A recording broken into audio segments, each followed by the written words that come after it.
These planes you've been testing, Captain, one day, sooner than later, they won't need pilots at all.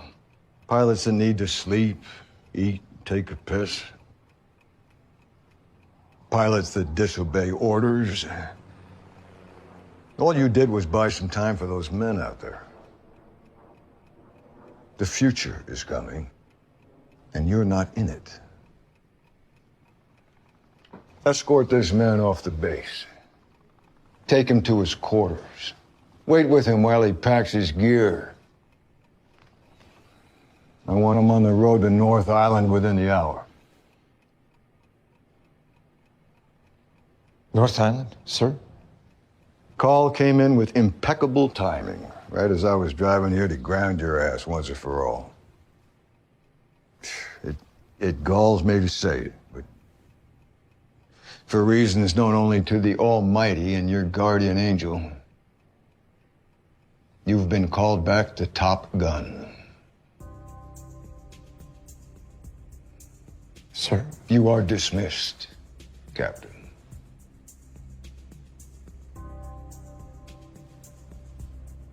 The end is inevitable, Maverick. Your kind is headed for extinction. Maybe so, sir. But not today.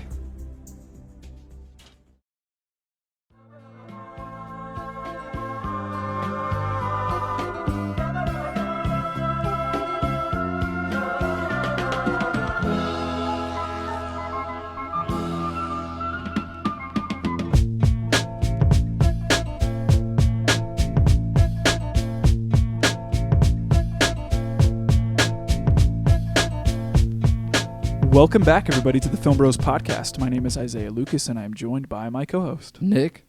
That's it. That's it. Feels like we're missing something Yeah, here. we're missing a piece of the puzzle over here. We are. Yeah. Sadly. Yeah, unfortunately, Abe is not feeling too well. He come down with some sort of stomach bug or something like that. After previously not being able to, or no, he recorded with us, but wasn't feeling too well because of his whole episode with Starbucks. Yeah, he did. So he's just going through it right now. Yeah, so he is unfortunately not with us. He's sick in bed and just having a rough time. So he didn't feel like he could be here and be able to record under his current conditions, I should say. So yeah, we'll miss him, but show him some love in the comments. Yeah, if you miss Abe, let us know. Mm-hmm. Yeah, but we're gonna go ahead and try to carry on the show without him and talk about Nick's pick here. Yes. Which is a current Best Picture nom for the Oscars this year. Didn't I tell you last week? I told you it might be. Yeah. So when it came out that it was nominated for Best Picture, I was like, oh. Yeah. We've got a good thing coming to us, man. Yeah. It did kind of blow my mind whenever Oscar nominations came out that Tuesday. And to see all of the films that got nominated just for Best Picture alone. Yeah, there's 10 of them? Yeah, I believe so. But to see this amongst the nominees, I was just like, "Holy cow!" Like I never would have thought. But yeah, after watching it, I can definitely see what all the hype was about. Definitely. Yeah, I think first off, we're talking about Top Gun: Maverick. Came out in 2022. It was directed by Joseph Kosinski, and the screenplay was written by Ehren Kruger, Aaron Warren Singer, and Christopher McQuarrie. Now, it also got nominated for Best Adaptation because of the first movie, Top Gun. Yes. I'm glad it's us two because we both decided to go back and rewatch Top Gun. Correct. Now, I think it's an interesting conversation, when you talk about Top Gun, especially with some of the older guys, especially the guys we are around often. Yeah. This is like a classic. Yeah, an American classic. Like almost, I feel like they talk about it like a 9 or a 10 out of 10. Yeah. And interesting, I've never seen Top Gun until recently. I think I watched it Saturday. Yeah. In preparation for Maverick, to see what all the hype was about, I wanted to get all of the details I could. And I'm gonna stir the pot. I didn't really like Top Gun. Yeah. I didn't really like it. Yeah, I think this is one of the rare cases where the sequel is so much better than the original. So much better. Like leagues ahead. Seriously, like a couple points better, in my opinion. Yeah. And I remember originally watching the first Top Gun, because when I was in high school, I had like this whole 80s movie run where like I watched all of these 80s movies that my dad watched when he was a kid, and it started with that movie Thrashin'. And Talk then, about like, that one often. Yeah, it started with that, and then like I went on to watch like classics like Ferris Bueller's Day Off, and then Weird Science, The Goonies, like all these like classic 80s movies that everyone talks about. Another one that I love, Bill and Ted's Excellent Adventure.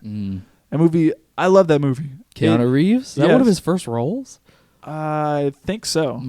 I remember him being really young in that. Yeah, he's incredibly young, and that might be like the most historically accurate picture I've ever seen put to film in Hollywood. Oh. No, I'm just joking. That movie's great. I love it. Like, there's just so many great 80s movies to have come out, and I love just watching them. Breakfast Club, another one. Oh, yeah. Pretty in Pink, 16 Candles, like all those classic ones that my parents watched when they were teenagers. I had this whole run where I watched nothing but that stuff and was just obsessed with them. Top Gun. And Top Gun was among that list there, but it was one that I never really came back to as much as the others. And I remember my dad telling me about whenever he watched it, and it was a popular thing at the time. It was a cultural phenomenon. This ignited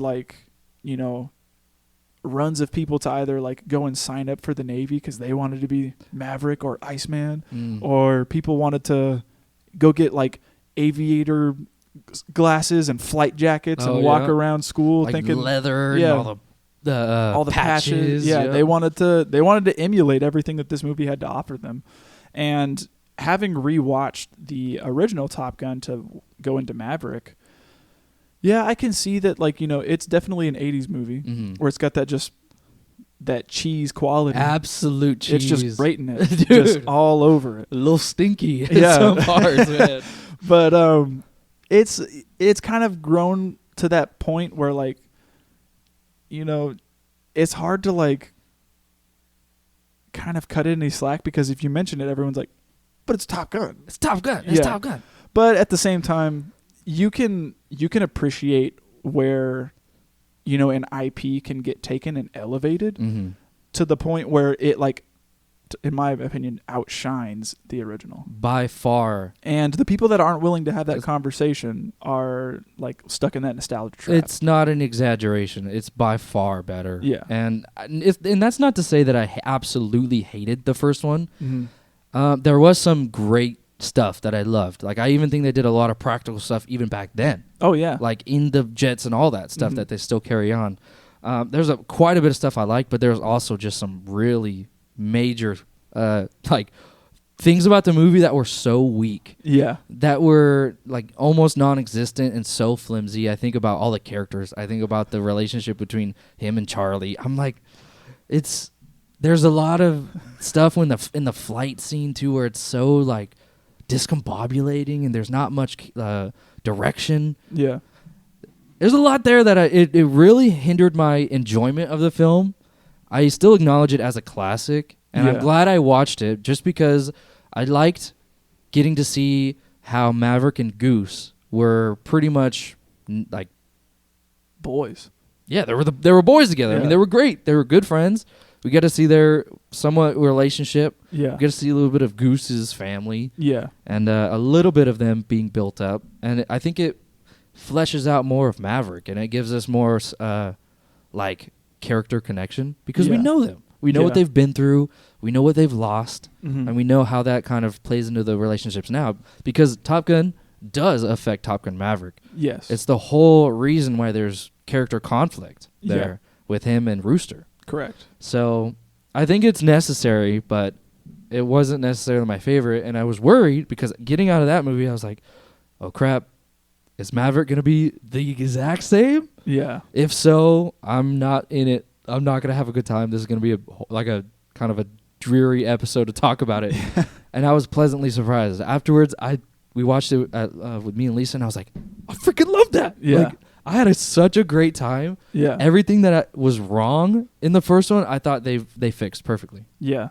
I think the one thing that I have to gripe about with Maverick is that Iceman didn't try to dive into Maverick's cheeks at all in this in this one, man. Yep, yeah. In that first one, Yeah, they were. there's some tension there, man. There was. They were biting at each That whole- other.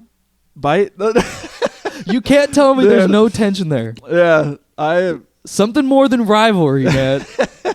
yeah. It's a little hard to ignore, honestly. Yeah. Like I heard that theory from Quentin Tarantino. Quentin Tarantino, and I didn't think anything of it because I never watched it, and I thought, he's known for his outlandish theories. Right. Like I think of the opening of Reservoir Dogs, where he the whole opening monologue to that movie is his character talking about how Madonna's song "Like a Virgin" isn't about like the feeling you get whenever you're with this guy for the first time. It's about this guy that you slept with that's well endowed. oh, And he makes you feel like a virgin because it hurts. And he's just got like these most outlandish like takes, but then people hear it and they're like, "Wait a minute, though, I think you're onto something Yeah. here." And he kind of did the same thing here with Top Gun. mm-hmm. And I went into it, and that whole scene, like at the first one where they're at the bar, and they're like right in each other's face, and they're just like, "Who do you think you are? My name's Maverick. I'm Iceman. I'm the top dog around here." Mhm. I was just like, The way the camera is Are they angled, gonna kiss? they're like this close to each other. It seems like they're right there. I don't know if they actually are, but like, and they're heating up. yeah, So I don't know. That's just there's something there, man. yeah. So unfortunately, that is not here in Maverick, which I thought would have been pretty funny to see. But they Like them being kind of on the nose about it. yeah, maybe. But they definitely give new characters room to shine and definitely room to expand. Yeah. And I think that is they're way better off doing that this movie because it gives us new people to root for, and like we also like get to see previous characters come back from the original movie that we still care about because we have this history with them. But now like we got these new people and we've got new people to care for. Right, and they all have time carved out for them to grow, to learn, to be scared, to be intimate. It's all there for good, solid characters. Yes. And I guess we'll get into the synopsis, why the characters are even here. Mm-hmm. So we're following, obviously, Maverick. I don't even know his actual... Peter? Is it Peter? It's Pete Mitchell. Pete Mitchell. Maverick is his call sign, yeah. So he's back. He's off doing some like testing to go as fast as humanly possible. Mach 9 and 10 is what the movie starts off with. That's what he's doing, but he gets called by Iceman to go and to teach some of the best people who have already gone through the Top Gun program. Mm-hmm. They have to come back, and he has to teach them an almost impossible mission. This mission requires 2 miracles to get it done, and these pilots they think they're the best, and he doesn't think they're ready. Yep. So he's got, I think, less than 3 weeks to get these pilots into shape so they can do, pretty much the impossible. Correct. And we get to see a little bit of tension with Maverick and his ego come out as he's having to deal with one of the higher ups. And what is it? He's like is he a captain or something? I'm thinking of Ed Helms' character. Oh, he's like an admiral. He's Admiral. like he's there to like demote wherever he is at and get him out of the Navy. Basically. Yeah, he's the one. He's kind of like the antagonist to Maverick, honestly. And it's a tale of and I guess we should bring up Goose had a son who is named Bradley Bradshaw. Yeah, imagine that name, Brad. Yeah, but his call sign is Rooster. Yeah, call sign Rooster, and he has some beef with Maverick. Yep. And we get to delve into that beef.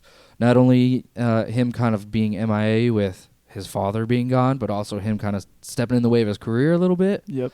And we get to see that, conflict work its way out in the skies and how they sort of start to get to trust each other again and how they get through the mission. Yeah. That's pretty much it. Yeah. It's definitely a fun watch. It is. If you had the opportunity to watch it in theaters, I envy you. Because this movie was meant to be seen in theaters. Yeah, and IMAX especially. Yeah, in the words of Harry Styles, this movie felt like a movie. Oh yeah. Like this feels like one of those experiences where you go to the cinema and you have like a genuinely great theater experience where, you know, Maverick pulls it out right at the end and everyone stands and cheers and is just clapping. Like it feels like one of those movies where, you know, you could just be in awe of what's happening on the screen and, you know, just the sound and everything that's enveloping you and all that stuff. So I envy you if you got to watch this in theaters, because I was pretty hesitant to watch this movie, if I'm being honest, because I just heard nothing but great things about it. There's no way. And and I just, the people that were telling me all these things were just like, oh, it's the best movie.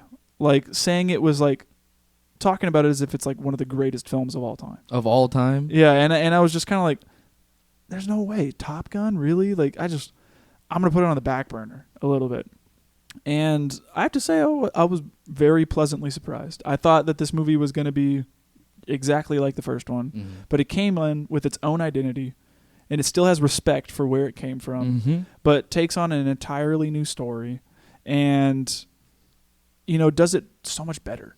And I have to say I really enjoyed it, so I'm excited to talk about it. Me Currently streaming on Paramount Plus. Yes. Both of them are. So if you want to rewatch the first Top Gun and then watch Maverick after, go to Paramount Plus. They've got that there. Believe it's rated PG-13. PG-13, yeah. Yeah. So, yeah, definitely check it out if you haven't already done so. And we're going to be getting into some spoilers here, so if you haven't seen the movie, pause it. Or if you don't care about spoilers, continue listening. Or if you have already watched it and you want to join in on the conversation, and let the episode play. So we'll go ahead and start with our first category, which is favorite scene. Yes. I'm going to immediately start with just the introduction to what Maverick has been up to. He's on this like pretty remote base. I think it's told to us that he kind of he first off, he didn't really make it as a Top Gun instructor. I think he said he lasted 2 months or something. Yeah. And then he also did something else to piss off a higher up, and he sent him to the desert. Yeah. So he's at this desert, and his main goal, I feel like, is speed. Yeah. like he's just there just to fly and have fun. Like he has no actual like career goal. Like he can't move up and he can't go down. So like the Navy is looking for any reason to be like, just get this guy out of here. Like there's no reason to keep him on. Like if he can't continue to do better, and like he's too good to where he can't do anything to like be demoted. So we need to find a way to like get him out. Yeah, and I feel like he's kind of just what he's doing is researching, which is I feel like he's kind of wasting his time. Yeah, but he's researching, and we get to meet his whole new crew, and we get the initial conflict of his program is about to be shut down. They want to use the funding for some AI stuff for the military, and that means that they're going to cut funding for this. I think it's what the funding is going to is just the plane itself. Yeah. And they're trying to get the most sophisticated plane that can go initially to Mach 9. Yeah. And the higher-ups are like, nope, that's not good enough. It needs to be Mach 10. And if it's not Mach 10 by, I think, at the end of the week, then your program is done and funding is done and you're done. Yeah. And he's like, oh, well, we're supposed to be scheduled for Mach 9. Like, that, I don't know if we're rated for Mach 10. Yeah. And he's like, oh, okay. Well, the guy's coming to stop us right now. But you still have some time to get up in the air. And of course, with his ego and with his character, he's like, I'm doing it. Yeah. And he gets in this freaking futuristic. Yeah, they call it like the Dark Star or something like that. I don't know. It's one of those, you see those like stealth bomber. Advanced UAV bomber things. And it's those black triangles in the sky. Yeah. Similar to that. He goes in and his goal is Mach 10. So he gets up, he gets into space almost. Yeah. He's going through it. First off, I was pretty blown away at some of the scenes here. Yeah.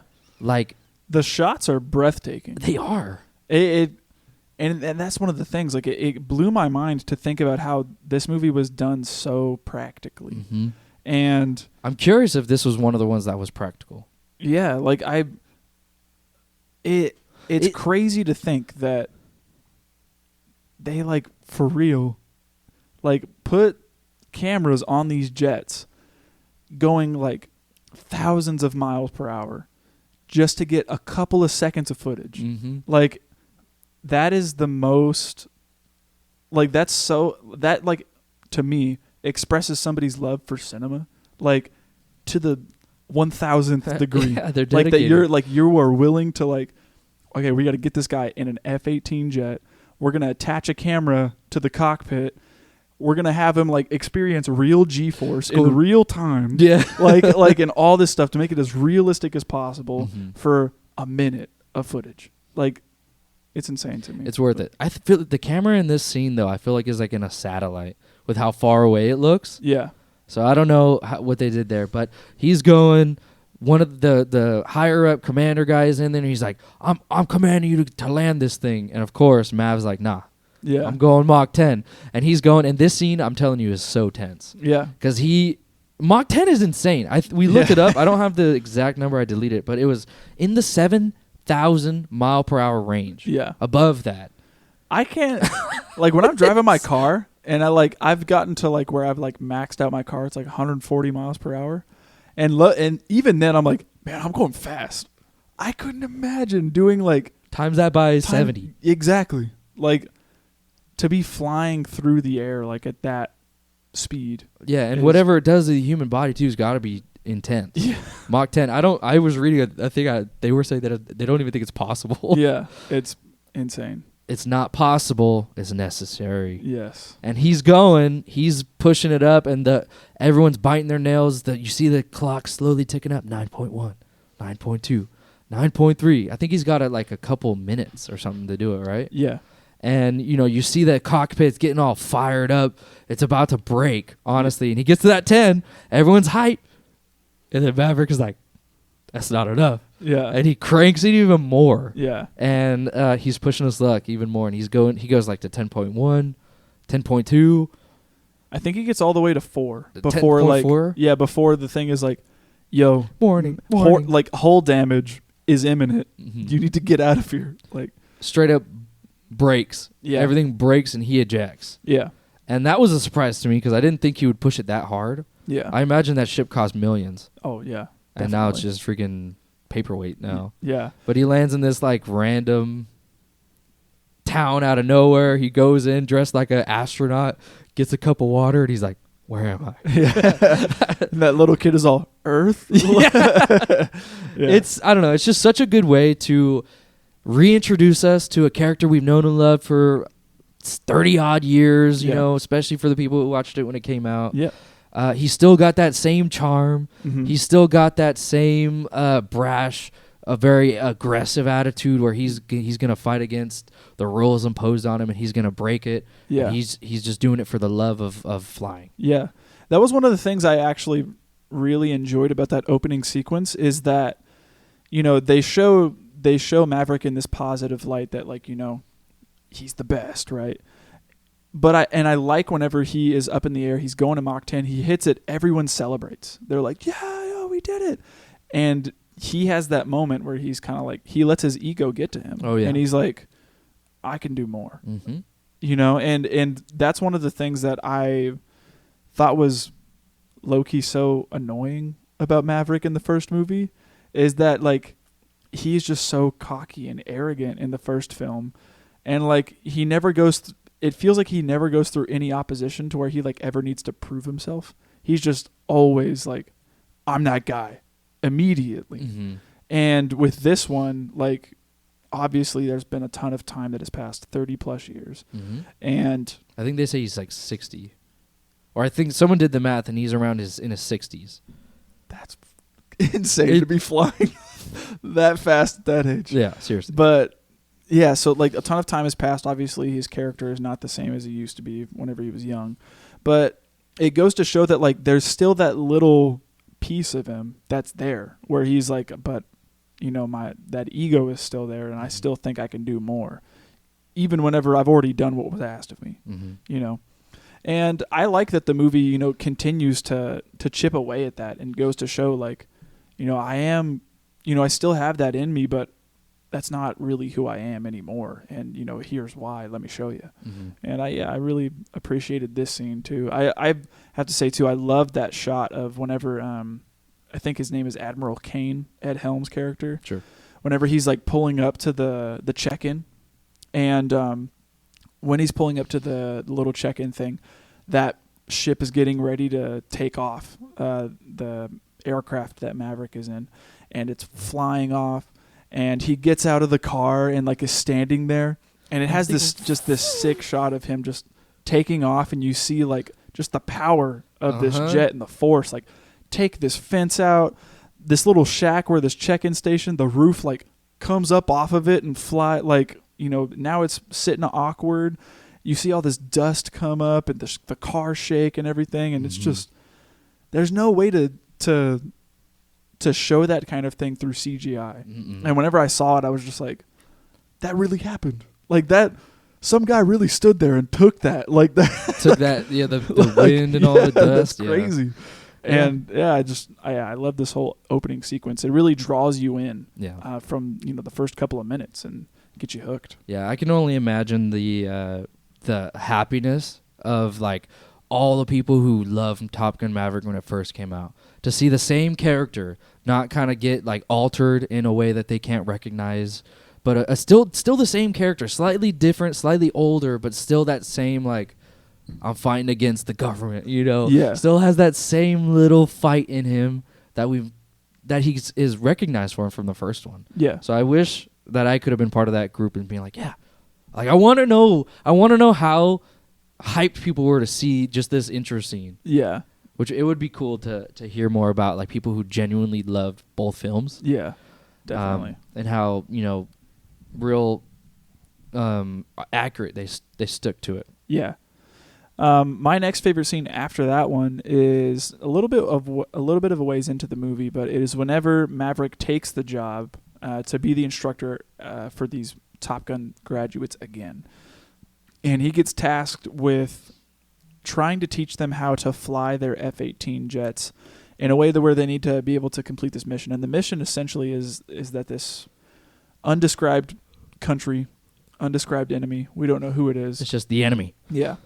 This enemy is, you know, it has like this like uranium plant or something like that that's like deep underground somewhere, and it could potentially pose a threat to the world. And it's their job to take this out, but the way that this thing is protected, it's so many parameters. Yeah, it's crazy. Like, so they've got, you know, this whole little canyon like before the actual thing that is armed with SAMs, which I forget what it stands for. It's like satellite aimed missiles or something like that. I'll check it out right now. But it's literally these machines that have these huge missiles on it that are like guided. If you get anywhere within their radar, surface to air missiles. Those things, if you get anywhere within their radar and they track you, there's, you know, without the shadow of a doubt that you're more than likely dead. Oh yeah. And they're littered across this canyon. So the only way to be able to get in there without it is to fly under their radar. And from previous scenes we've saw, there is like the Navy here has a conservative hard deck, or, you know, a level like where you can, you know, be safe at about like 5,000 feet of altitude. Like you cannot go below that and be safe. Yeah. So they need to go below the hard deck of 5,000. It's like 100 feet. Or 100 feet from the ground. Flying a freaking aircraft. And flying through a canyon with all these twists and turns and all this stuff and everything. And they need to do it within like 2 minutes and 30 seconds. Yes. So already you've got this, what seems impossible. You got to fly through all this stuff at 100 feet with this huge jet, 4 of them, under 230. And then once you get to this area where this huge mountain, you gotta like go upside down, curve it, go down. Yeah, go around the mountain, like go over the mountain, flip over at the right time, get your lasers in position to hit this tiny little target. I swear to you, it's this big, bro. Yeah. It's like it's probably the size of this table. Yeah, one team of jets is gonna drop an initial missile to blow a hole in the thing, and then the other people got to do the same thing and get more missiles into the hole that they just created to blow up the uranium thing that's down there. 2 miracles. And then once you're out of there, you got to go up into, you got to take 10 G's worth of force to get up out of there. Coffin corner. And then by the time you do get out of there, you're now in the SAM's radar, and you got to outfly all these missiles that are going to be coming at you. It's a death sentence, honestly. Like literally. And whenever Maverick finds this out, he's like, I'm literally going to be sending people to die. Like, it's impossible. Like, you have to be willing to sacrifice these guys' lives, and that's not something I'm willing to do. No, like, I mean, just look at how the first death affected him. yeah, Horrible. Yeah, I mean, it was exactly. goose. Freaking changes his whole life. yeah, exactly. And so Maverick gets tasked with this seemingly impossible mission, and he is like, okay, you know what? If we're gonna do this, this had one of my favorite quotes in it. Whenever he gets introduced to the students, he like has this whole like F-18 manual And or he something goes, like that. Yeah, and he's like, "This is your F-18 manual." I forget the exact wording of it, but He's he was like, like, you guys know ins- this like ins and outs, right? It's inside and out." And they're like, "Yep, exactly." And he throws it in the trash, and he says, "Well, guess what? So does your enemy. Your enemy knows the ins and out of your aircraft just as well as you do, but it doesn't matter about the ins and outs of this thing. It matters about you." Mm-hmm. That you can't complain about the plane at the end of the day. It's the pilot that does the work. Mm-hmm. And immediately I was like, "Ooh, all right, let's go, dude. I'm Yeah. ready to see these guys like be put to work and see what they can do." This is why I come to a Top Gun movie. Yeah. To see the dogfights. Yeah, and it goes into this like montage where we get to see these guys go up in the air, and they I kind of love have it. like a game of tag almost, where I think it's like teams of 2 or 4. They kind of have to find out where Maverick is and avoid getting tagged by him, and that being tagged in this instance This is like is death, quote unquote. yeah. And if if your systems get a lock on and you get tone, you're dead essentially. At that point, missiles have been locked onto you. There's no escaping that unless you got flares or you can maneuver your way out of it or something like that. But in this case, if you get tone, you're dead. Mm-hmm. And I just love these students being like, "I can do it. I'm fine. Blah blah blah. I'm ready to show why I'm the best." And like being all flashy, showing off, and doing all these crazy maneuvers and stuff. And then Maverick comes in and just takes these kids to school. Yeah. Like it's one of the more satisfying sequences. The entire time I just had a smile on my face, and I was just like, "Dude, these guys don't know what they're up against." Yeah. Like I just loved Maverick just taking them all out, doing just that crazy maneuver where like he puts the brakes on. he or- like does the brakes like he's in front of someone. He like pulls the brakes and like pulls the jet up, and then It is behind him now. puts it behind him, and then goes boom, tone, you're dead. Yeah. Like things you would never, and he takes him out the way only Maverick could. Like they're both flying next to each other, talking to him. They're like, "Where's Maverick? Where's Maverick? We don't know." And then whoa, he goes right in between them, where he has a minuscule, room for error. Yeah. And they're all like, "Oh, whoa, whoa!" They had a brake right and all that stuff. But it's really nice because you get these very cocky guys. You get men like Hangman, that are like, "Yeah, I'm the best man ever. I can't get taught anything. I'm a freaking cookie cutter." He looks, I swear to you, there are some scenes where I thought he was CGI. Just because his teeth. Yeah. Like, he's a good looking man, but his teeth make me feel like he's in a Pixar movie. Yeah. Just because they're so proportional. perfect, Like, they're so perfect. I'm like, yeah. One of the things I also loved about this whole scene too is that they put a little wager on the line. they do. And they're like, if you can, if whoever gets hit, basically, if Maverick hits you or if you hit Maverick, you owe 200 push-ups. And I loved like just how many times they show this platoon just going. It's all of them. No one can get everybody Maverick. doing 200 push-ups, and Maverick's done none at all. And then I even extend this whole little sequence too whenever Rooster kind of goes off on his own and is pissed and is like, "No, I'm gonna get him." This is my favorite scene. Take it. This is so good. This is the scene where they've, he's kind of been hesitant to really talk to him, to really, talk about the situations that they had earlier. And it's the scene where they're both flying and he goes like above him and is flying literally upside down. Yeah, like just like in the first movie, but with the first one was in the context of it being an enemy. Yes. Yeah. And he does that same maneuver to Rooster's on the bottom and Maverick's on top. And they're like arguing at each other. They're like, you can't why'd you do this to me? You suck. Yeah. I'm better. I'm going to get you and all that stuff. And then they turn into this like barrel roll, like literally Towards Earth. literally going down it. Just going.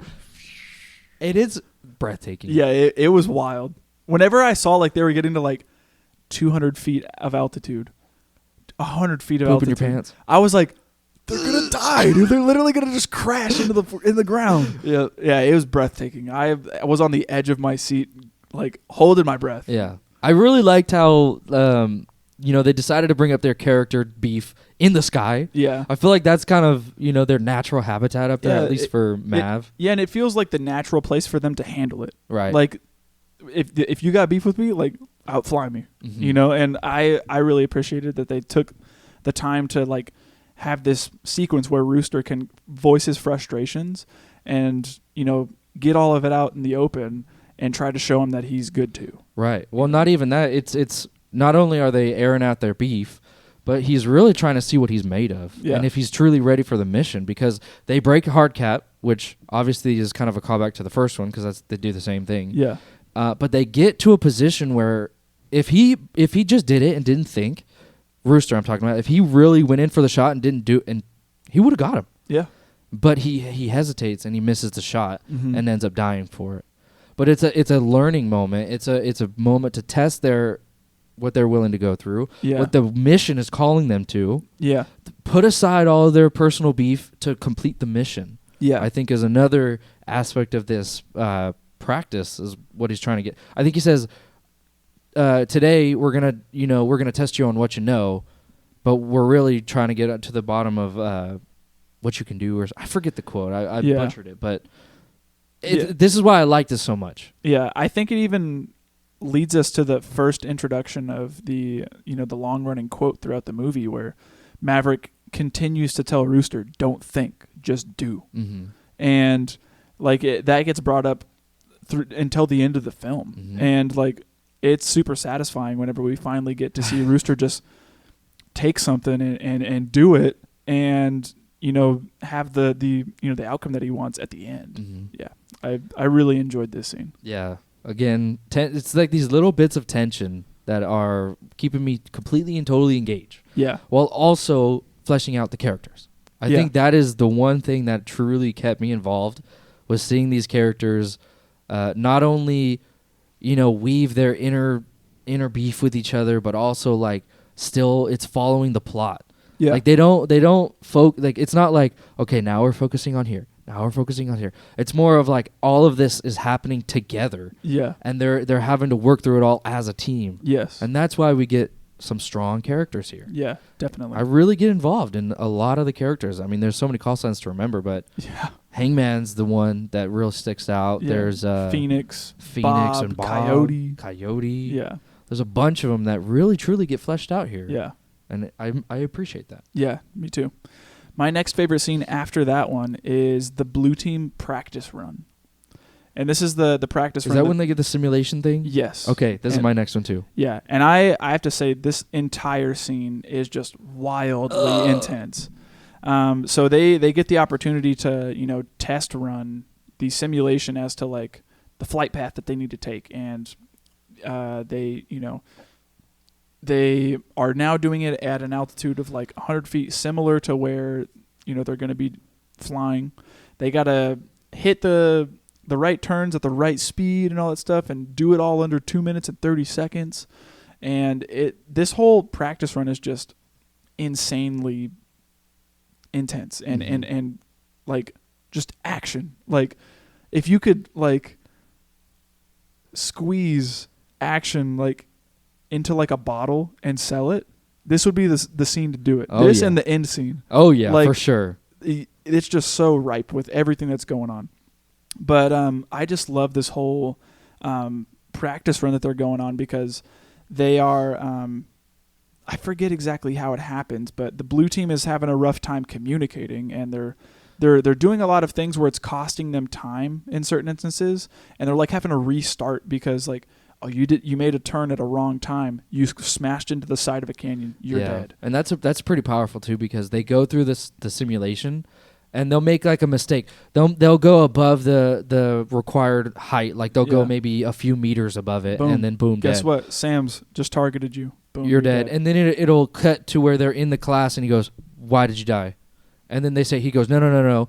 You're not talking to me. You're talking to his family." Yeah. Give them a reasonable and acceptable reason as to why they're dead. And it shuts them up completely. Yeah. Because there's no reason they should be able to do this. Yeah. They're the best pilots. Yeah. So it's even more tension there too. Yeah. And that's one of the things that I really, really enjoyed, is that now these characters that we're already rooting for, we get reminded, if you do this, you are dead, and there's the potential that like you might be the only one that survives, and you have to explain to the other people's family why they're dead. Mm-hmm. And he's like, he's putting them in his position where he's like, I have to live with that every day, where, you know, my best friend, my wingman, died because of a mistake that I had made. And, you know, while it was ruled an accident, it still doesn't make it any easier. Mm-mm.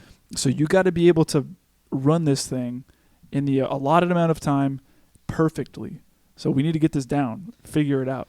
And it even, you know, it cuts back a lot as to the mistakes that they keep making and all that stuff. But then it gets to the point where, you know, they've run it completely until the point whenever they miss the target. Coyote like misses the target and then like tries to do the 10 G's thing and passes out in the plane. Yeah, I don't blame him too, dude. That's insane amount of gravity. G-forces down on you. Yeah.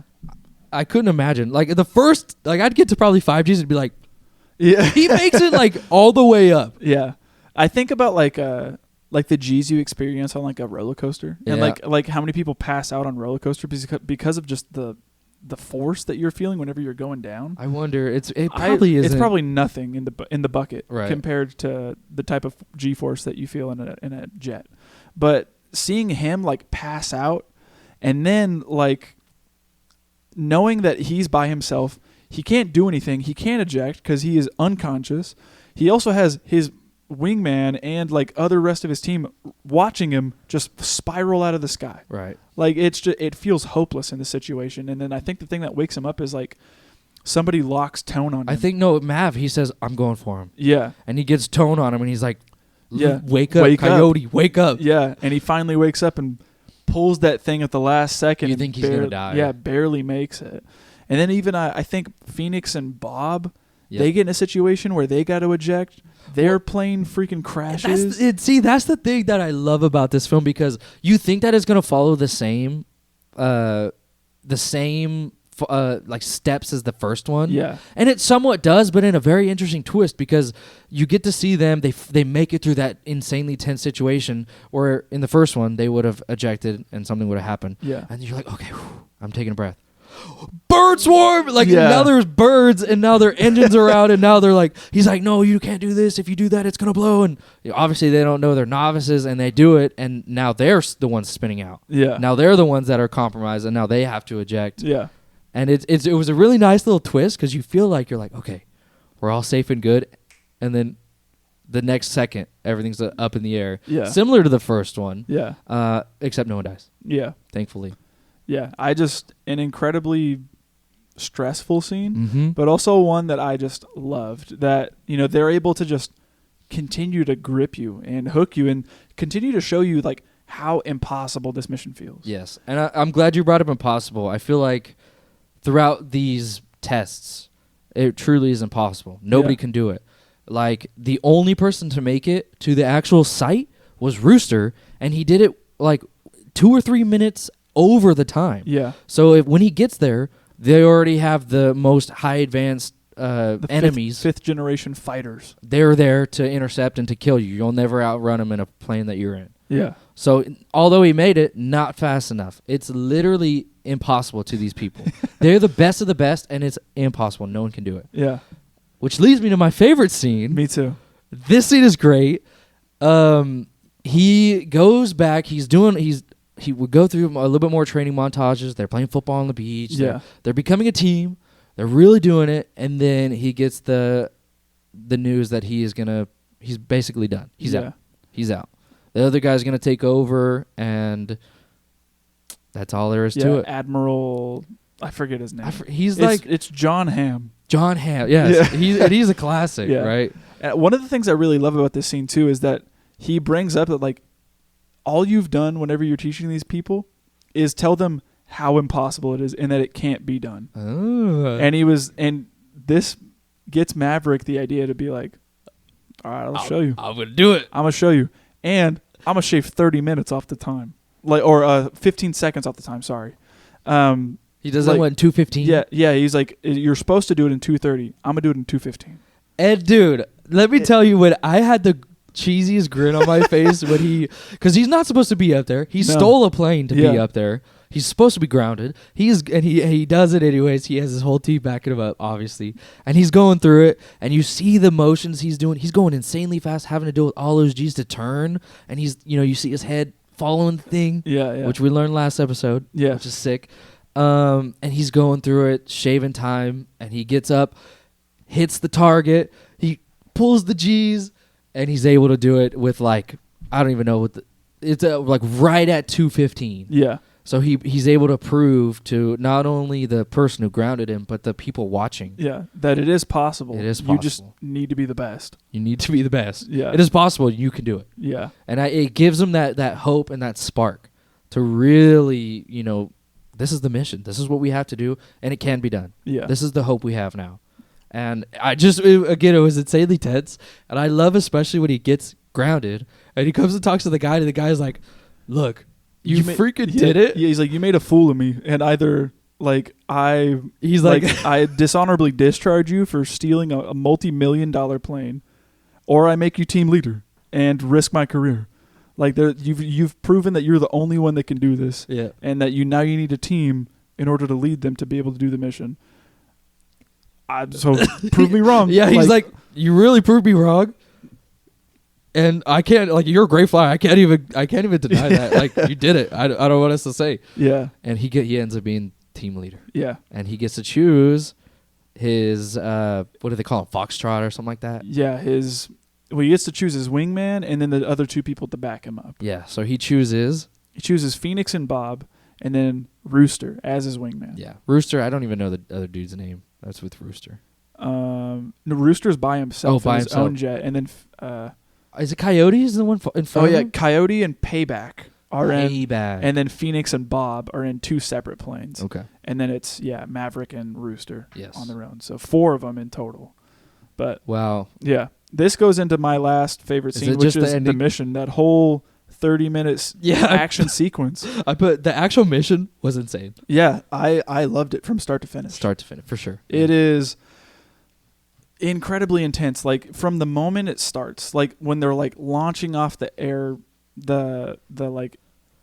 aircraft hangar type thing, whatever it is that is in the middle of the ocean, when they're launching off of it and they're flying to the thing, they're okay. And you see the missiles go above them. Yeah. It's so cool. Yeah, as they're approaching, you're just you get this pit in your stomach where you're all right, this is it. Are they ready? Are they really ready to do this? I even found myself thinking if I put myself in this position, the entire time I've been training for something like this, and not knowing if I would ever be able to really do it, and now being put in a situation where I have to do it or I'll die. Literally. That's got to be the most insane feeling. Mm-hmm. And to see these people going into this thing that they've run over multiple times and rehearsed it, there's still so many unknown factors that could happen. Yeah. And it's a little different too because it's a simulation. Yeah. But when they're flying through this mountain and they look up and there's literal missiles. Yeah. Literally a missile that could kill you like that. Yeah. There's something else, and it's really affecting Rooster here. Yeah. He starts to fall behind. Yeah, and that's one of the things I really enjoyed about this scene is that all looks good whenever they're approaching, and then we see 2 bandits show up on the radar. Yeah. And you're like, oh crap, there's 2 people flying around out here. We got to stay as low as possible so that way we don't show up on their radar. And now they also got to speed things up because we want to be able to finish this thing faster before they know we're here. Mm-hmm. And then we find out Rooster keeps getting scared. He's looking around, looking at all these SAMs that are above him, and he's slowing down. So he's losing time. I think he's a minute behind. Yeah, he's if by the time that Maverick and the other person that he's with, if they get up there and do that first launch, by the time they do it, there's no possible way that they'll be able to do it in time without getting taken out. Right. And Rooster kind of gets this thing in him where I think he says, "Talk to me, Dad." Yeah. Same thing where he goes, "Talk to me, Goose." Yeah. It's that same kind of cheeseball nature about it. Yeah. And he says, "Talk to me, Dad." And he kind of gets this thing in him where he's just okay, I remember, don't think, just do. Mm-hmm. And he, starts to speed things up and gets back on track. And then, it finally gets to that point where they got to go over, flip out, over the mountain and go down into optimal shooting position. Of course, the laser doesn't work. Yeah, like for it works for Maverick. He drops the first one and then pulls the 10 Gs up, and then Rooster comes around to do the final kill shot, but his partner's laser system's not working, so he can't mark it, so he has to blind fire it, and then miraculously gets it on that second try. Seeing that explosion too, like it was like all the ground collapse, and then it's sick, so cool. And then they got to pull the 10 Gs after that alongside them. Yep. And then once they get out, now they got to maneuver around all these SAMs that are shooting all these missiles at them. Coffin Corner is what they're calling it. It's freaking. My nails are gone at this moment. Yeah. Like he even describes it as you're going up so hard that you lose all momentum, and you literally get up and there's missiles. Yeah. You have no room for error here. None at all. Yeah, it's great. I love the whole scene of them having to outfly the missiles, them coming in and saving each other with the flares, them running out of flares and being like, what are we going to do? What are we going to do? And then even the bandits showing up and being like, what do we do? We're out of flares. Oh, like there's no way to get out of the situation. Mm-hmm. And then eventually Maverick, ends up getting shot down, mm-hmm. and everyone thinks like, oh, he's a goner. We didn't see a parachute. Like, there's no way. There's no way that we can go back for him. He's done. Like, we just need to get back to the aircraft hangar and be done. That's so crazy to me because it's a really nice send-off for the character. Like, if they wanted to kill him here, there's no other way. He pretty much, he saved Rooster. Yeah. And that's kind of like... That was the thing that he was, vouching for the whole time. He couldn't save Goose. Yeah. But he could save Rooster. Yeah. And if he had died here, we wouldn't have got the incredible scene afterwards, but it's a nice send-off for the character. Yeah. And you get to see Rooster go off and do his thing, but no. They're all getting summoned back. They said, you can't, commanding you to get back here, leave him, he's dead. Yeah. And you get to see the aftermath of his crash. He lands he's got in the snow. Yeah. He gets up, and I was crapping my pants too when he was like, that helicopter. Oh, the helicopter turned towards him. I was like, are you freaking kidding me right now? He gets up, he runs, he gets by this fallen log, taking cover. That thing's shooting as much as it can, and then lines up with him, about ready to take him out. And then all you see is this explosion. Rooster flies by. It's insane. You're just like, crap, he's back, dude. He saved him. Let's go. Rooster gets hit. Yeah. Which was another big bro moment for me because I was like, okay, wait, is Rooster going to die? Yeah. Now, did he risk his life trying to save him? And then they both end up ejecting. They find each other. I love their scene, too, when he gets him. He goes, what are you doing? What the hell Why'd you come back for me? Yeah. He's like, the whole point of me down here is because I wanted to save you. Yeah. Why are you here? Yeah, and then he's like, well, what happened to don't think, just do? No, it's one of my favorite quotes. It made me laugh so hard. He's like, what were you thinking? He was like, you told me not to think. Yeah, and he's like, that's pretty funny. Doing what you taught me. Yeah. And it ended up them both being saved. And it's just so wholesome because now they're really trusting each other. Yeah. They both saved each other's life. Now they're kind of on equal terms. Yeah. And now they're like, okay, how are we going to... I honestly thought the movie was going to end here. Yeah. Really. Like... I was like, okay. It could have really. Like, it could have left us on a cliffhanger, and they could have milked a part 2 if they really wanted to. True. But they don't do that here, which I really appreciated. And this is I don't know how they do it, but it's an even more tense scene. Like, they just went through all that crap, and now they're at the enemy base. Yep. They see a plane that hasn't been taken off. Yeah. And it's one of the old, what is the MiG-14s? F-14s. The F-14s. That, these are the jets that Maverick and Goose learned to fly. And they're dinosaurs. They're archaic. Yeah, literally archaic. Yeah. They get there after, camouflaging in. He tells them what to do. I like that montage where he's unclipping everything. Yeah. He gets in. They get in there, and he's kind of like, he's taking the role of Goose, kind of. Although he doesn't know how to, like, there's thousands of buttons he doesn't know what to touch and all that stuff. So they're flying kind of by the sleever there. Blind. They have no radar. They have no radio. Nothing. They just got to rely on what they can see. And the way, the runway that they have has been completely blown. Yeah. They have everything working against them. Yeah. And yet they still get up off the air. I tell me how you felt about the scene when he's flying And then the other two come up, but they don't kill him right away. Yeah, they kind of look at him and they're doing they're like signaling. They're going like, yeah, doing something, and he was like doing it back to them. He's like, "Do you even know what they're saying?" He's like, "No idea." never And it's saw. just like, I've never seen these signs. He's like, just kind of go with it, see what they do. And at first, we kind of think, "Oh, they're in the clear. They bought it." But then we see this other guy just kind of go, Back it up. get behind him. He's like, "This is not good. We need to get out of this situation." We're in an F-14 flying against these 5th generation fighter pilots. There's that our chances are- of survival 0%. Yeah, are like slim, very, very low. yeah.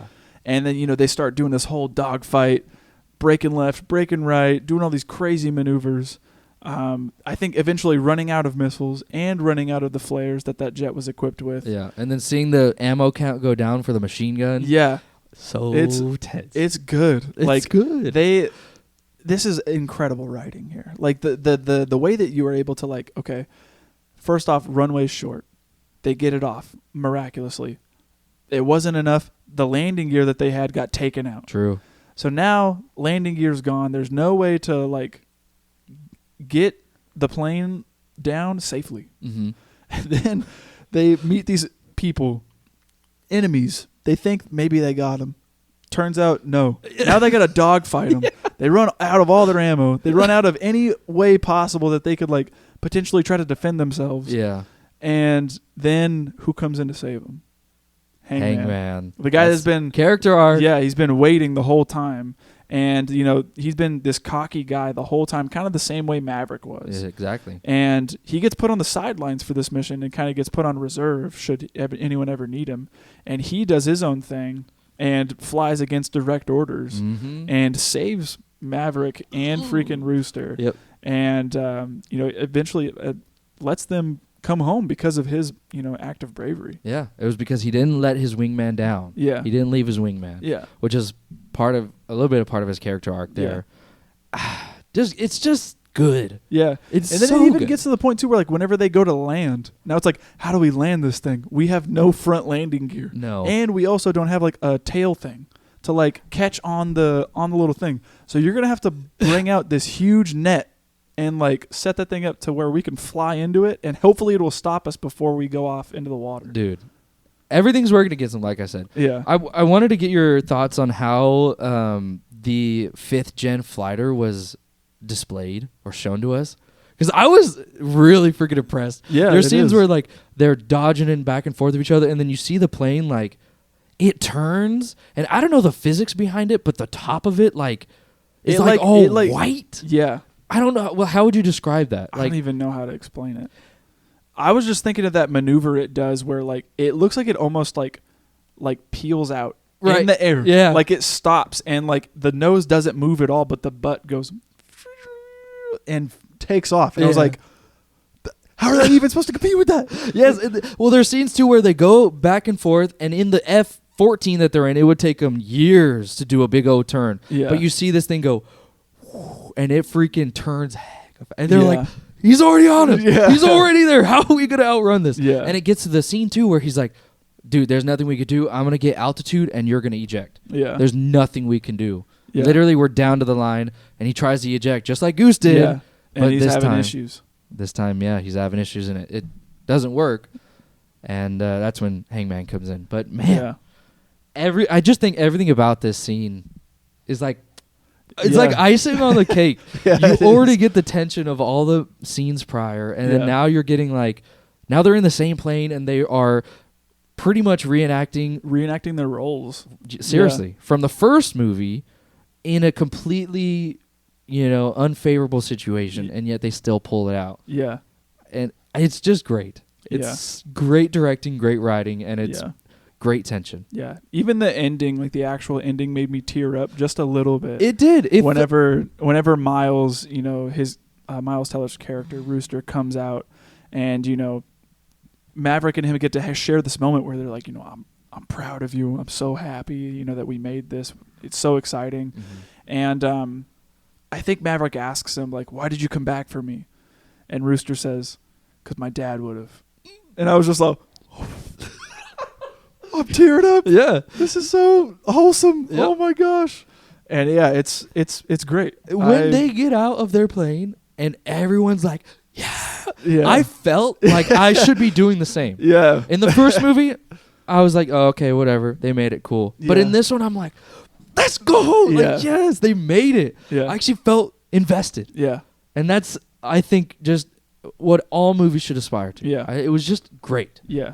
Yeah. Full, like the definition of entertainment Mm-hmm. and being able to capture your audience with your, what is it? It's 2 hour, 10-minute runtime. Something like that. To be able to, I don't know about you, but have me on the edge of my seat for 2 hours, and then at the end of it, wanting to be like screaming and shouting alongside everybody on screen. Perfect. It's an incredible feeling. Yeah. I can't imagine the theater experience here would have been awesome. Had to have been, especially the opening weekend, had Yeah. to have been just insane. Yeah. So, man, that was the last of my favorite scenes. I think we pretty Yeah. much covered the entire movie right there. Yeah, same. Good stuff. All right, we're going to get into best quotes here. What do you got? I don't have too many, except that first one that I mentioned whenever Maverick gets introduced to the students. And I'd written something to the effect of what he says. I didn't write it perfectly. But Maverick says, I'm assuming you know the insides and outs of the F-18, so does your enemy. And still thought that was an incredible quote. Yeah, my first favorite scene is when he's getting the mission and he's talking. I forget his name. He's not really a character, but it's the guy he's his antagonist. If I could pull it up quickly, I probably not. Admiral Kane, something like that. His name is Admiral Bo Cyclone Simpson. It's John Hamm's character. Oh, okay. That's I think his call sign is Cyclone. Yeah. He is telling him, he goes and he's telling him the thing. He goes, okay, you have 3 weeks to teach them how to fight as a team and how to strike the target. And then Maverick goes, and how to come home. Yeah. And he looks at him kind of longingly and he goes, and how to come home, sir. Yeah. I don't know why that just made me feel so full. Yeah. But hearing that, I'm like, yeah, these are people. Yeah. These aren't toy soldiers. No, they're not. They Yeah. are worth something, and he's wanting to get them home, Yeah. which I thought was really admirable of him. Yeah, definitely. I don't have it written down, but it was a quote that I laughed at whenever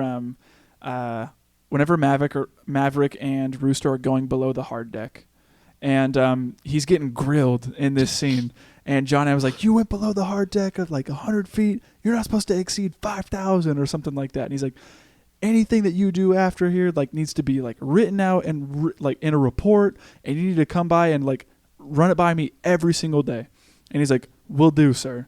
And then he like drops a thing on his desk, and he's like, "What is this?" And he goes, "A request to lower the hard deck, sir." Like, And he's like, "Are you kidding me?" And then the other guy's like, "Your timing is not the greatest here, Maverick." like it was just funny. But like there's incredible scenes like that too. yeah, I only have one more, and it's from, there's several characters that tell him, "I don't like your look, Maverick." And he always says, "It's the only one I got." Yeah, I just think it's funny. definitely. Any other best quotes here? No, not for me. Okay, let's move into the bro moments. Yes. My first one is whenever Maverick had to buy everyone's drinks in the Dude. bar, and then his card get declined. It's heck of money. Did you see the stack he gives her? Yeah, it was wild. It was wild, and that place was freaking packed. And she does it twice. Yeah, Oh, Yeah. it kind of blows my mind. Yeah, the bro moment is seeing Penny. yeah, You know, I would not blame you for not knowing who this lady is. I had questions of like, is this the lady from the first one? yes. She me too. looks a lot different. Yeah. She doesn't have the same accent. Who is this lady? Yeah, Apparently she's barely in number one. yeah. She's mentioned in Top Gun as like a side character. As like, oh yeah, they dated, but they broke up. She's the one that got away. Type thing. Yeah, it's if you're not paying attention, it's easy to miss. New character for you. Yeah. Basically. Definitely. Next bro moment for me is I put down the request to lower the hard deck. Okay. It's hilarious. I It's a bro got moment. the dude's call sign Big Bob. Yeah. Everyone's just like Coyote, Payback, Hangman, Bob. Bob. Like, Yeah. And they're like, "Bob, does it stand for anything?" He's like, "No, that's my name. It's just Bob." Bob. Yeah. it's, like, it's funny. Yeah, definitely. I put another one, finding out that they have to fly at an altitude of 100 feet. Yeah. When they first get told, like, that canyon that you're going to be in, you got to be 100 feet above ground. That's insane. And they're like, how is that even possible? Like, you're telling us, like, whenever we fly anywhere, you don't want us to go below 5,000. So now you want us to, like, stay at a consistent speed, maybe even go faster at 100? Ow. There's no possible way. Insane. I brought up Iceman not only being in this movie, but also having cancer. Yeah. I thought that was well, obviously I didn't know any of the information about Val Kilmer beforehand, so I just thought it was part of the movie. Yeah. But knowing that he really truly went through I don't know what kind, he has throat cancer. Throat cancer again. Right. It's something that came up again in his life. I think he had it before, and then it, he went into remission, but then it came back in his actual life. Right. But I also thought that it was really cool that they brought him back, because I didn't think that they would because of his condition. But to see that they actually address it within the script and make it work in the story, I thought was really cool. And also to the fact that, like, they're like talking through the computer, and then he gets the strength to actually speak to him and is like, "They need you, Maverick." Like, it was just like, let's go, dude. Yeah, like they do his character justice. Yeah, they do. And I thought that was really great. Yeah, and it's funny to think about their relationship at the beginning of them being like kind of like button heads, but then at the very end you're like, "Oh, you're my wingman." Yeah. And you get to see that relationship throughout their entire lives. Yeah. Which I really, really liked. Yeah, definitely. Another one for me, finding out that the mission gets moved up a week. Yep. When originally they were told we got 3 weeks. And then they're like, "Oh, actually, the uranium production plant that they're doing, they're starting faster than we thought that they would be. So you got a week shaved off of your training time." Like, already the mission seemed impossible with 3 weeks to prepare. Now you want us to do it in 2? Like, yeah, it's insane. Even more. And then the last one for me is Coyote passing out. Oh, okay. Yeah. Yeah, I just put the bird strike. Yeah. And then Iceman dying. Yeah. He ends up dying, which is savage. And then I guess because Penny kind of goes MIA a little bit there. Mm-hmm. And then, he's working on his plane with Rooster at the very end of it. And then you see the daughter and you see her with her car. Yeah. And you're like, oh, they're going to work out. Yeah. Yeah. So definitely. that's a bro moment for sure. Yeah. Is that it for the bro moments for you? That is. Okay. Me as well. Let's get into facts with the bros. Okay. You'll start us off with. Yeah, with the budget, unfortunately. We should get him to record it. Just put it here and say, just so we can have his voice, The budget here actually for this movie was $170 million to make it. Box office return came back with $1.4 billion. That's insane. Yeah, this movie killed. Absolutely destroyed. Yeah. I bet any expectations, I feel like. It was, I know for sure it was in theaters for a long freaking time. Because it was just getting money. It was generating money. Yeah. People would go. I know people who watch it like several times in theater. Yeah, I think I watched Chris Stuckman talk about his favorite movies of 2022. And this one was his number one pick for number one film. Yeah. And he had said that he went and watched this movie, I think, like 7 or 8 times. Oh my gosh. Yeah, and like the first time he watched it just because he was intrigued. Second time he watched it because he loved it, and then all the other times he was taking either family or friends to go and watch it because of how much he loved it and how much he wanted them to watch it. Yeah. $1.4 billion. Yeah. I mean, that's insane. That rivals a lot of the Marvel stuff. Yeah. Just it's baffling. Yeah. And I think this is the movie too that really rejuvenated people's love for theater. Yeah. Honestly, like seriously. This is why I say, like, this is a movie that needs to be seen in theaters. It does. This is the type of movie that needs to get supported. We don't, people are getting tired, or at least I am. I'm getting tired of, the superhero movies and all that stuff, and either getting a superhero movie or a reboot of some movie that did really well back in the day. Right. And while this might be a sequel to a beloved movie, it's been plenty of time. Yeah, it's been plenty of time, and this is also, it was made in a way that, like, movies do not get made in anymore. No.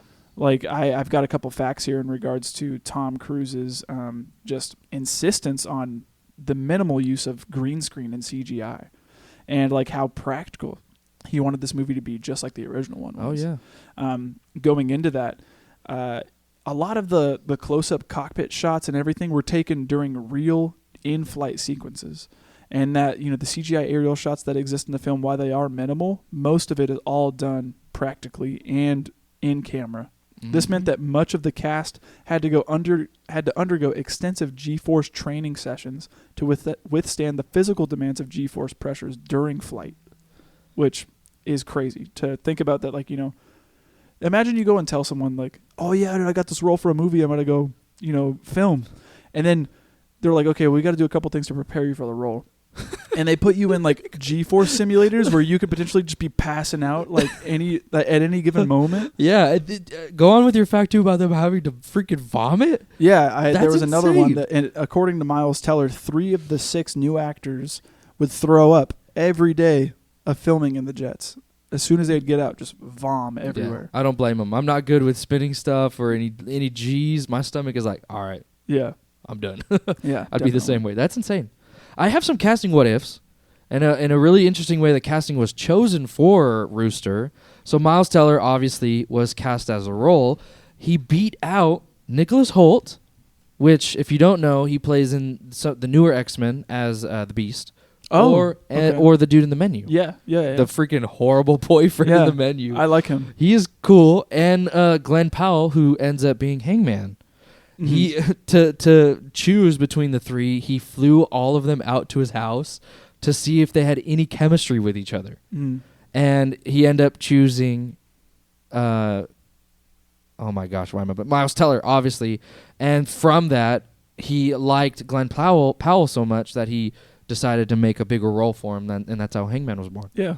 That's pretty cool. Liked it a lot. Yeah. Thought it was crazy. He literally flew him out and just hung out with him. Yeah, that's sick. And I've talked to several people about this, but the casting of Miles Teller is spot on. I think it's spot on. I think he looks like Goose a little bit. He does. Too. He literally does. Yeah, like whenever I rewatched Top Gun and I was looking at Goose, I was like, he low-key kind of looks like Miles Teller, like a little bit. Yeah. So the casting was like spot on here. Great. Yeah. That's why I was like, oh. But I think Nicholas Hoult maybe could have done a good job. Yeah, definitely. But I think he could have held his own too. Right.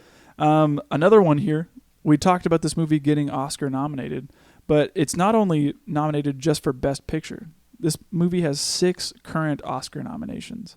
It's got an Oscar nomination for Best Editing, Best Original Song by Lady Gaga, Best Sound Design, Best Visual Effects, Best Adapted Screenplay, and Best Picture, which is pretty crazy in its own right. Yeah, 6 nominations. That's nothing to sneeze at, you know? Definitely. I'll do so according to, I thought this was cool. According to Miles Teller, the cast got to choose their own call signs. That is pretty cool. We were kind of doing that throughout this week, thinking about, different words we'd use for ourselves. Yeah. He chose Rooster because it's the same family as Goose. Yeah. That makes so much sense. Yeah. Yeah. Last one that I have actually is in regards to the beloved shirtless beach football montage that I saw so much of on TikTok. Seeing Miles Teller dance around to "Take My Breath Away." People dripping. Yeah, but in regards to this scene, it's actually an homage to the first one that took place, which was a beach volleyball scene. But in regards to the football montage, it actually had to be shot twice because Tom Cruise didn't find the first one that they did good enough. That's so funny, dude. Yeah, so the reshoot that happened placed additional pressure on the actors to get their freaking bodies back into shape after the reshoot, or back to the reshoot of the scene. Tell me how funny that is. Yeah. You're like, oh, we're finally done. I can eat whatever the heck I want. Yeah. Well, in regards to that, Glenn Powell was in an interview and stated that they had shot it, and that night afterwards, they all went out for milkshakes and tater tots, and everyone just splurged and was drinking beer and all that stuff. And then a week later, they get a call from Tom saying, "We got to shoot it again. It wasn't good enough." And dude, they looked down and they're like, "Yeah, looking like Fat Thor." Yeah, they're like, Yeah. So then they had to get back in the gym day and night to get ripped again to get back into their physique for that sequence to shoot it one more time. Oh, that's funny. Yeah, it's funny too because that scene, that whole sequence, it was used a lot to promote the film. Just like the original scene was also used to promote the film a lot whenever Top Gun originally came out. Oh, with the volleyball? Yeah. Yeah, makes sense. I have here, Miles Teller was insistent that he learn how to play Great Balls of Fire. So when he's up there, he's legit playing it On screen. Yeah, and so that they didn't have to put a double in. Oh, okay. Yeah. So it's funny that we say, because it goes on to say that he dabbles in music. Yeah. And obviously we know by Whiplash, Yeah. he really does. Yeah, he actually plays the drums. He plays the drums. So it's cool to see him really adamant about being like, no, I'll do it. I'll do it. Yeah, that's pretty cool. So Any other facts here? that's it for me. Okay. What didn't work for this movie? I'll say it's not anything major that didn't work, which Yeah. is great. I will say since especially the first half of this movie, since it kind of takes a lot of inspiration, a lot of that same DNA from the beginning, from the first one. I thought the first one was so cheeseball that there's some moments where it was just a little cheesy at the beginning because it's just following that same thing. You hear the same kind of soundtrack being brought in, and I don't know. There's something about it that I was just like, it's cheese. And you kind of get some of that same injections of some scenes from number one. Mm-hmm. You get to see a little bit of what happened to Goose and all that. And I get that it's been I have the luxury of watching them back to back. Yeah. So it's really fresh to me. Yeah. It's really, really fresh. So seeing it, I'm like, I didn't need that. Yeah. Like, you could have left that implied. Like, I know. Yeah, yeah. But you got to think about it in context of 30 odd years passing, people forget and all that stuff. So I get that it's there, but I don't know. It was sometimes it was a little awkward seeing the same thing happen from the first one in here, and it kind of left me wanting more of that second half to be injected more into the first half. Yeah, definitely. So there you go with that. Yeah, I think I agree in the aspect that I think the first half of the movie just doesn't do as good of a job as the second half does. That second half of the film is just phenomenal. Mm-hmm. And should I ever go to rewatch the film, which I think I might, I will be like yearning for that second half. Itchy. Like to get to that spot where I'm just like, okay, here we are again, I don't know. I don't have really anything to say about the movie that I really didn't enjoy. I think the movie is just a great ride, like the entire time. And there's nothing that is like wrong with the script or acting or, the action sequences or anything like that. I didn't think anything was misplaced. No. So I mean, let's get into it, man. Yeah, get into what did work. There's a biggest thing that I had a hard time with Top Gun 1 is when they were doing their flying and when they were doing their missions. It's the same thing I brought up in Alien. It was really difficult for me to have an understanding of the topography because they are just in the sky doing random flips and turns and maneuvers that the editing doesn't always feel cohesive. It doesn't. Like I'm not exactly sure their options and what they have to do and the maneuvers. We don't really get taught that. I'm not a pilot. I don't know anything. So it's sometimes it feels kind of like random of the maneuvers they're making up there. And the first one, it was really hard for me to visually conceptualize what is happening or where they're at in regards to the ground, in regards to mountains and topography around them. It was so difficult for me to really get a hold of that, and it left me disengaged slightly. And this Top Gun Maverick, I think, solves it perfectly by giving us the mission. The mission, it perfectly lays out exactly what they have to do to be successful. They have to go and weave and dodge. They have to go up and down and nosedive. Like, I caught myself literally watching the movie and being like, okay, they have to turn upside down. Okay, now they got to nosedive. And now they got to pull up. Like, I had a intimate understanding of exactly what they had to do, where they were at in relation to all of their surroundings. Yeah. I knew when they had to do certain things. It just got me so much more invested. Yeah. Because I was like, yes, I can visually conceptualize what I'm seeing here. Yeah. And it worked so well for me. And it was something that I had a hard time with the first one. Yeah. And they ended up fixing it, which I didn't think they could. Yeah. It was that simple mission that I think solved it perfectly for me. Definitely. I have to say, I think the writing is really spot on here. It's incredible. And I like that the movie, it can take aspects of the first film and really improve on it, but it also still has a lot of respect for where it came from.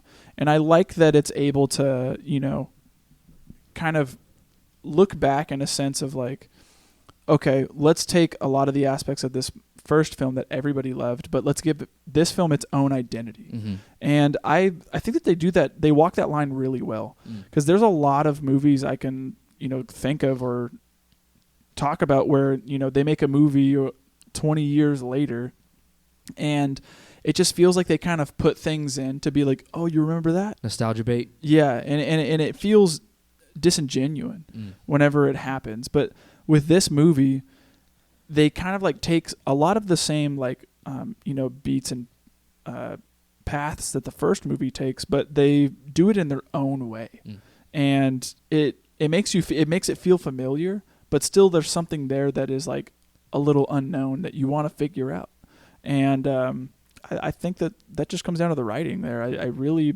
think the writing here is really solid. It definitely deserves that Oscar nomination for Best Adapted Screenplay. Yeah, I will say too, they beefed up the characters heavily here.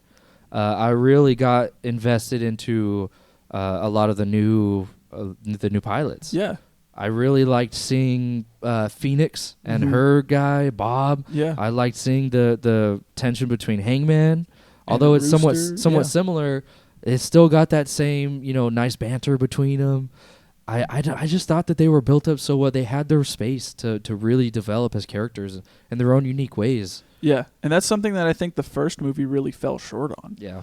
Like, I might push some buttons here, but the first one, whenever Goose died, I didn't really feel anything for him. I was just kind of like, oh man, that sucks, But in this movie, someone talked bad to Rooster. I'm like, oh dude, we're fighting. Yeah. Like, Rooster, you better not take that, bro. Yeah. Like I feel like the characters are, like you had said, are just so much more fleshed out, and there's so much more to care about. Yeah, I agree. The one thing I'll say, the weakest part of the movie still is the love story between the first one. I thought the love story was just absolute trash. Yeah, it didn't need to be there. Did not need to be there. Charlie, she was a great actress, but the weakest part of the film, in my opinion, still here, I think it's the weakest part of a great film, which means it's not that bad. I said that it was serviceable.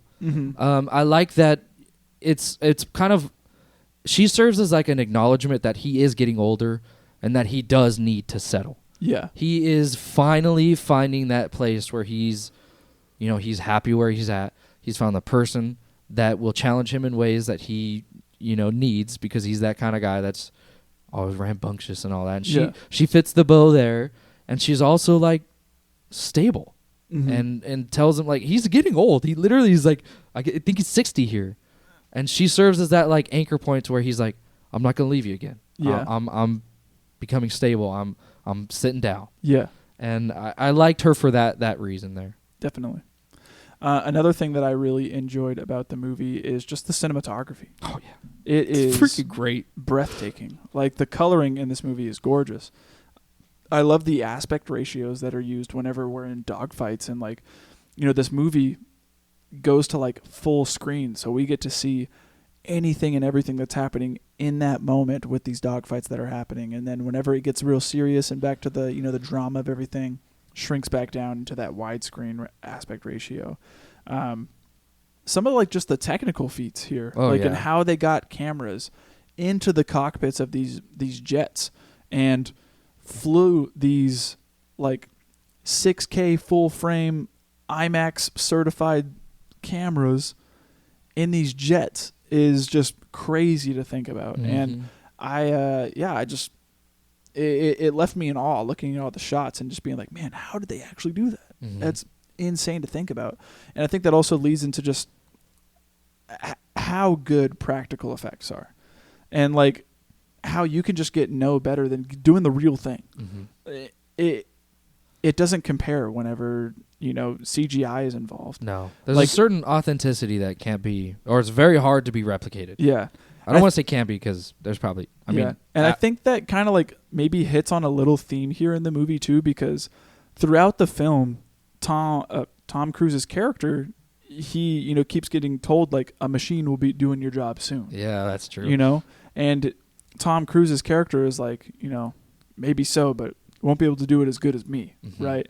And I think there's something to be said there too, like just with the practical effects. Like, Tom Cruise was so insistent and adamant that we do everything right and real, and that we use as little CGI as possible. And I think that can kind of go hand in hand there, where like, you can do it that way, but it's never going to be the real thing. Right. Right. And there's nothing that's ever going to beat that out. Yeah. It's similar in a lot of professions, mine especially in the dental field. I'm not going to get too deep into it, but there's a thing where it's like machines can do a lot of work, but there's nothing like that final human touch. Exactly. That really makes it stand out, really makes it somewhat unique, somewhat less cookie cutter. And I think, this kind of falls into that because he says like, yeah, your breed is dying. And he goes, not yet, sir. Yeah. Or not today or something like that. There's like this. And he's always going on and saying like, yeah, planes are great, but it's not the plane. It's the person in the box. Yeah. It's the person who really has that touch. Yeah. That can't be replicated. Exactly. So I think it kind of bleeds through all aspects of the film there, which is cool. Anything else for what did work for you? No, that's it. All right. Let's get into who wins the movie. I'm going to say Tom Cruise.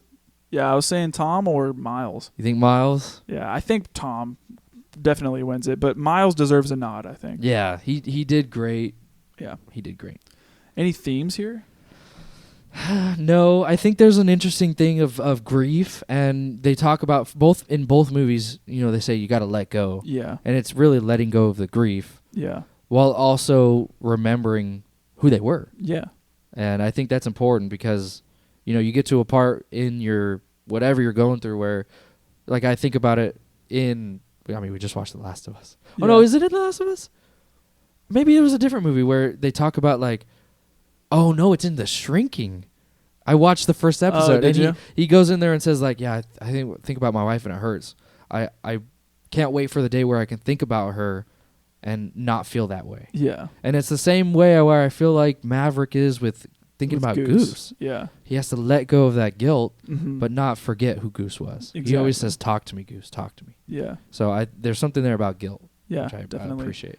Yeah, I think there's something to be said about confronting the skeletons in your closet or your ghosts, for lack of a better term, and doing it in a way where, like you had said, you're able to still respect the person and the memories that you had with them, but not in a way that is, not buildable from there. Like you got to do it in a way where you can, still love that person for who they were and the memories that you had, but not build it off of some, false pretense. Right.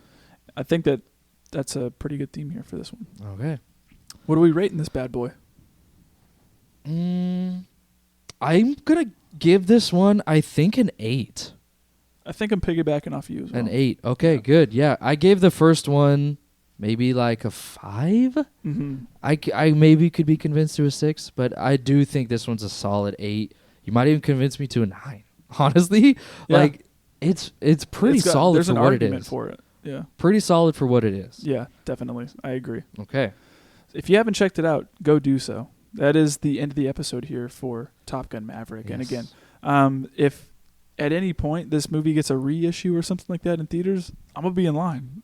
I'm gonna go check it out in theaters, man, because I want that experience, especially around people. If it's a reissue, I've already seen it, love it, and we'll be there for all the moments. But yeah, that's the end of the episode. So thank you guys for sticking all the way to the end. We appreciate you. If you appreciated us and you liked the episode, leave us a like on YouTube or a comment, subscribe to the channel.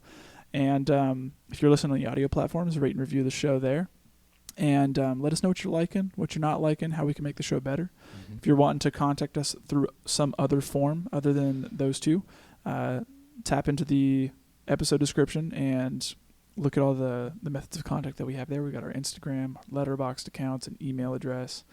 Those are all methods of contact for you guys to get a hold of us and to not only check in on what we're doing, but also tell us what you're thinking. So I believe that is about it. Yeah. At this point, we would have Abraham tell us what his next pick is, but we've got our list here. So I'll go ahead and acknowledge what it's going to be. Abraham is picking the movie Tick, Tick, Boom, which is, I believe, a Netflix original with Andrew Garfield in it. I think it's a musical. It came out in 2021. And, it's currently streaming on Netflix. So if you have not seen that movie, go check out Tick, Tick, Boom and tune in next week to hear what we have to say about it. I have no history with this film. Not at all. I just know that I think it got a couple nominations for Oscars. and I'm pretty indifferent to musicals when it comes to them. Yeah, I have no history other than I enjoy Andrew Garfield as an actor. So Yeah, me too. we'll see how he can sing. Yeah, definitely. So yeah, check out Tick Tick Boom and tune back in next week to see what we have to say about that film. As always, this has been the Film Bros Podcast. Thank you and good night. Good night. Record scratch. Oh, record scratch. We looked at the notes and mine was not updated. It was not the most current version. Avid actually changed his pick Yes. from he Tick did. Tick Boom to the what year did this movie come out? Let's Came see out in, here. late 80s, 90s? 91. It is the 1991 crime drama Boys in the Hood. And this is a great movie. I own this movie. I love this movie. Really? Yeah, this is a movie that made me want a Volkswagen. Like, Oh, really? Yeah, I wanted the Beetle that freaking that Homeboy drives in this movie. I thought that freaking Beetle was sick. Okay. It's a great one though. Have you ever watched this one? Never. Another movie that I have no history with.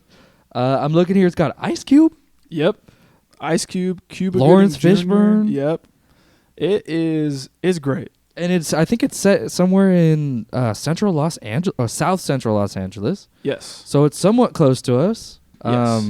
Boys in the Hood. Yeah, I'm really excited to visit this. Yeah, I recently rewatched it. I think like a year and a half ago, maybe, and it's a great film. I got my dad to watch it for the first time, and he even come back to me and was like, "That movie was great. Oh, like wow. I really liked it." So, it's a great watch. I'm excited to rewatch it again and dive into it. So it is currently not streaming anywhere from from what I gather. It says Stars. Yeah, I don't know how common a Star subscription is, but yeah, it's either that or I'm also seeing a primetime subscription with YouTube. So if you've got that, you can stream it there.